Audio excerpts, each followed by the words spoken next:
Bonsoir à tous et bonsoir à toutes. Bienvenue dans Punchline ce soir sur CNews. Bonjour Eric Nolot. Bonjour Laurence, bonjour. Ça va? Bonjour Eugénie Bastier qui a testé la pluie parisienne pour venir jusqu'au studio, qui a pris des seaux d'eau, c'est ça? Exactement, à vélo, toujours, à vélo. malgré les intempéries. Bravo. Louis de Ragnel est là, bonsoir à vous. Laurence. Merci d'être avec nous. Nous sommes avec Denis Jacob, qui est ancien policier, directeur de Sécurité Consulting. Bonsoir à vous. Et Françoise Laborde, qu'on a le plaisir d'accueillir, Françoise journaliste.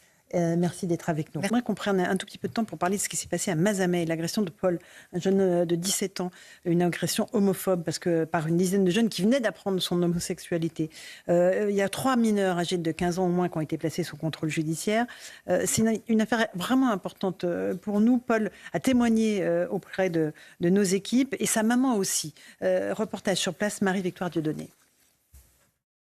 Oui, Laurence, 5 jours après les faits, la mère de Paul a peur des représailles, mais elle tient tout de même à prendre la parole, déjà pour que ce drame homophobe puisse au moins permettre de bouger les lignes, de faire changer les mentalités. Ensuite, pour que justice soit faite sur la dizaine de jeunes impliqués dans le passage à tabac de Paul, 17 ans. 3 mineurs de 14 et 15 ans ont été placés sous contrôle judiciaire dans l'attente de leur jugement. Je vous propose d'écouter cette mère partagée entre la peur et l'indignation. Honnêtement, oui, j'ai peur pour la vie de mon fils parce que quand on s'entend dire qu'on va lui tirer dessus en nous fixant droit dans les yeux, je ne vais pas vous dire que j'ai pas peur. Je suis avant toute chose, une maman. Moi, je dirais que je suis, comme toutes les autres mamans, une maman louve. Quand on aime ses enfants, on les protège. Et ça, oui, j'ai très très peur. C'est un traumatisme. Le contrôle judiciaire s'oppose à la détention provisoire. Son objectif, avant l'audience d'un suspect, faire en sorte que ces déplacements ne soient pas impossibles, mais qu'ils soient restreints, qu'ils soient donc limités. Pour autant, son fils et cette mère ne remettent plus les pieds à Mazamet. Ils ont trop peur des représailles. Voilà, encore une fois, c'est les victimes qui doivent céder le pas aux agresseurs. On va juste écouter Paul sur le traumatisme qui, évidemment, a suivi son agression.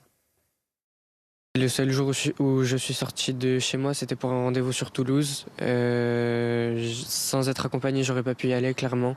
Le matin, j'ai dû passer par la gare de Castres. Ça a été compliqué pour moi. Je faisais attention à qui était là autour de moi. Ça m'arrive toujours de confondre mes agresseurs avec des gens dans la rue. Maintenant, je sors plus, je compte pas sortir.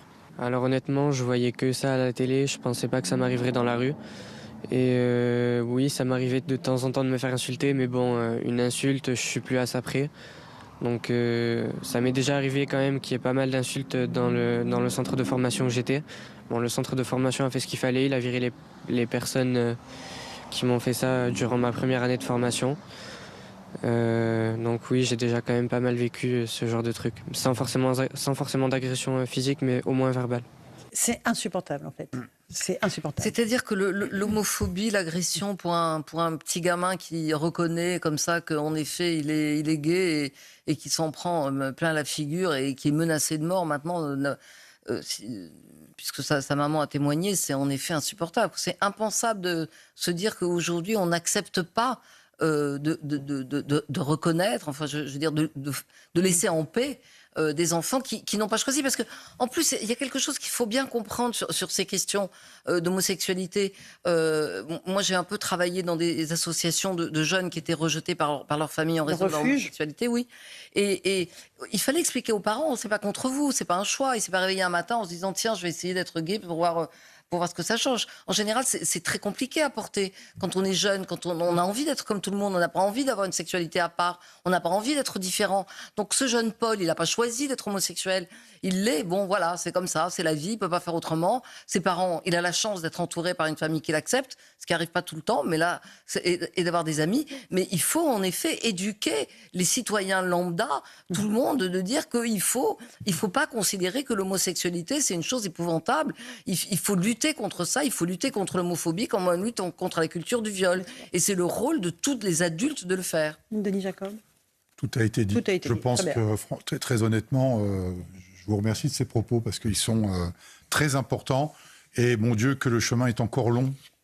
Moi, je pensais que c'était fini, tout ça, qu'enfin, les jeunes d'aujourd'hui pourraient vivre leur homosexualité en toute liberté, comme n'importe qui vit sa sexualité de société. Alors ça, j'ai horreur de la normalité de la société, de l'hétérosexualité. Il n'y a pas de normalité, on est comme on est et on doit pouvoir le vivre en toute liberté. Et moi, j'apporte tout mon soutien à ce jeune parce que très honnêtement, je ne pensais pas que des gamins d'aujourd'hui pourraient encore vivre ce genre de situation. Et se faire tabasser dans les rues de Mazamet. D'abord,